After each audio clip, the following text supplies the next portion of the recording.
Hello বন্ধুরা, আজকে একটা ইনফরমেটিভ ভিডিও নিয়ে আসলাম আপনাদের জন্য। আশা করি আপনাদের কাজে লাগবে। তো অনেকেই জানেন ইলেকশন কমিশন যে ওয়েস্ট বেঙ্গলে এসআইআর প্রসেস চলছিল, সেই প্রসেসের মধ্যে খসড়া লিস্ট পাবলিশ করেছে, বোথ অফলাইন এবং অনলাইন। তো অনলাইনে কিভাবে চেক করা যাবে সেইটা আজকে আমি আপনাদের দেখাবো। ইলেকশন কমিশন দুটো ওয়েবসাইট পাবলিশ করেছেন, সেই ওয়েবসাইটের মধ্যে আপনারা চেক করতে পারবেন এবং একটা মোবাইল অ্যাপ্লিকেশনও আছে। তো পুরোটা দেখবেন স্কিপ না করে। আমি পুরো ইনফরমেশনটাই কভার করব, আপনাদের সামনে দেখাবো। ওকে, তো প্রথমে আমরা দেখব যেই দুটো ওয়েবসাইট ওনারা বলেছেন, সেই ওয়েবসাইট থেকে কিভাবে আমি আমার নাম বা আমার ফ্যামিলির নাম খসড়া লিস্টে চেক করব। তো আসুন দেখে নেওয়া যাক। তো প্রথমে আমাদের ল্যাপটপে বা কম্পিউটারে গুগল ওয়েবসাইট খুলতে হবে। সেই গুগল ওয়েবসাইট খোলার পর আমাকে লিখতে হবে voters.eci.gov.in। যেহেতু আমি আগেই বললাম যে আমি আমার নিজের এবং আমার ফ্যামিলির সবারই চেক করে নিয়েছি, তাই আমাকে অলরেডি গুগল থেকে সাজেস্ট করেছে ওয়েবসাইটটা, বারবার আমি টাইপ করেছি বলে। বাট আপনার ক্ষেত্রে হয়তো প্রথমবার সাজেস্ট নাও করতে পারে। তো পুরোটা লিখবেন voters.eci.gov.in, এন্টার। এটা করার পর আপনি যাবেন, একটু স্ক্রল ডাউন করবেন। স্ক্রল ডাউন করার পর এই যে অপশানটা, search your name in voter list, search your name in voter list, এটা ক্লিক করবেন। এটা ক্লিক করলে আপনাকে রিডাইরেক্ট করে অন্য একটা পেজে নিয়ে যাবে। সেইখানে আপনাদের দুটো জিনিস প্রোভাইড করতে হবে বেসিক্যালি। একটা হচ্ছে আপনার এপিক নাম্বার। এপিক নাম্বার কোনটা? এপিক নাম্বার হচ্ছে আপনার যে এখন ভোটার কার্ড আছে, সেই ভোটার কার্ডের ওপরের বাঁ দিকে যেটা লেখা আছে এপিক নাম্বার। অনেক এপিক নাম্বার SNV দিয়ে শুরু হয়, অনেক এপিক নাম্বার NVZ দিয়ে শুরু হয়, যার যেরকম শুরু হয়। তো সেই এপিক নাম্বারটা এখানে আপনাকে দিতে হবে পুরোটা। প্লাস নেক্সট দিতে হবে এখানে আপনাকে আপনার স্টেট কি?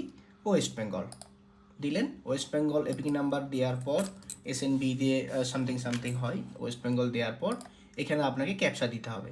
ক্যাপচা মানে এই যে এখানে দেখা আছে, এই ক্যাপচাটা XNK যেটা আছে সেটা দিতে হবে। দিয়ে সার্চ করলে আপনি আপনার নামটা দেখতে পাবেন, মানে যার আপনি এপিক নাম্বার দেবেন তার আপনি ডিটেলসটা চেক করবেন।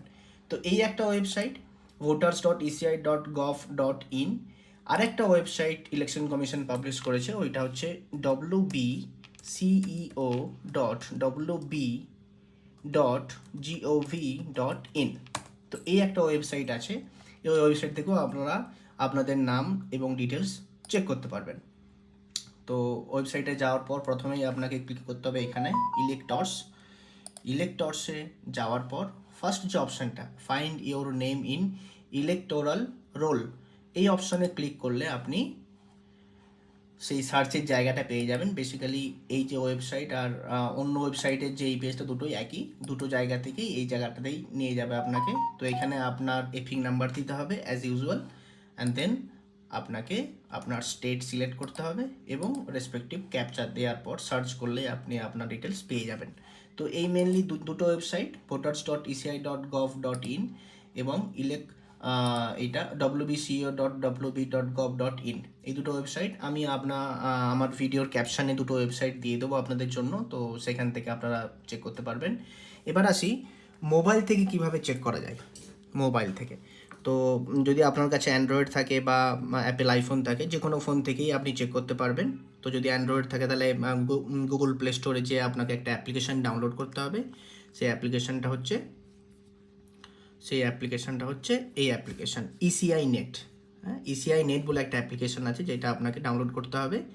হ্যাঁ, ECI নেট অ্যাপ্লিকেশানটা ডাউনলোড করার পর আপনি ওপেন করবেন। ওপেন করার পর প্রথমে যে একটা পপ আসবে এটা কেটে দেবেন, এটা দরকার নেই।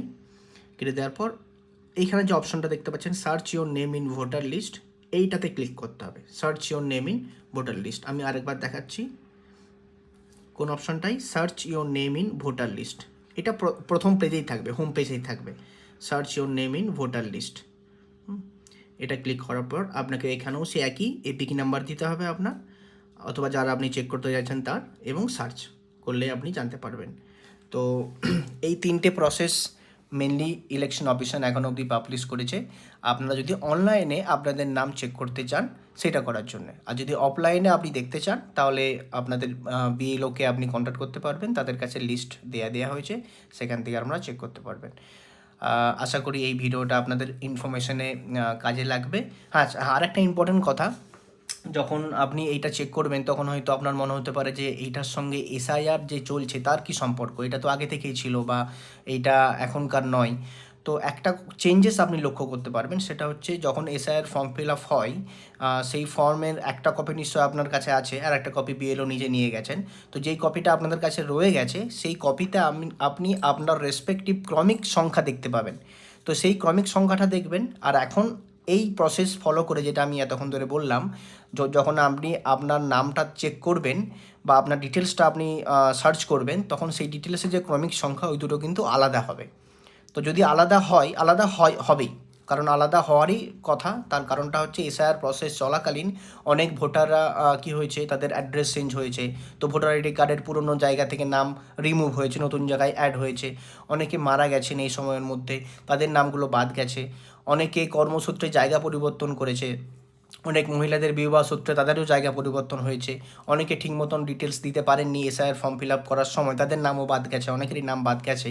তো সেই সব কারণের জন্য আপনার যেই ক্রমিক সংখ্যাটা আগে ছিল এসআইআর ফর্ম ফিল আপের সময় যেটা ছিল, আর এখন যেই আপনি লিস্টে চেক করার পর যেটা দেখবেন, যদি আপনি খেয়াল করে দেখেন, দেখবেন ক্রমিক সংখ্যাটা কিন্তু আলাদা হয়েছে, চেঞ্জ হয়েছে। তার মানে আপনার নাম এবং আপনার ডিটেলস সঠিকভাবে জমা পড়ে গেছে।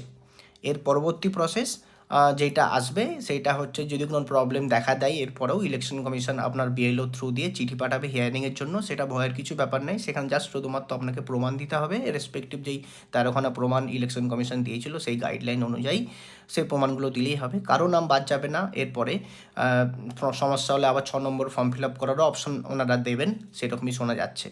তো যেই প্রসেসটা বললাম এই প্রসেসটা চেক করে আপনি আপনার এবং আপনার নিকটবর্তী প্রিয়জনদের বা ফ্যামিলি মেম্বারদের ডিটেলস চেক করতে পারবেন। আশা করি ভিডিওটা আপনাদের ইনফরমেশন দিয়েছে, এবং এই ভিডিওটা বেশি বেশি করে শেয়ার করুন আপনাদের সবার সঙ্গে, যাতে করে সবাই নিজে নিজে বাড়িতে বসে এই জিনিসটা চেক করে কনফিউশন থেকে দূরে থাকতে পারেন। তো এইটাই আজকে বলার ছিল। ধন্যবাদ।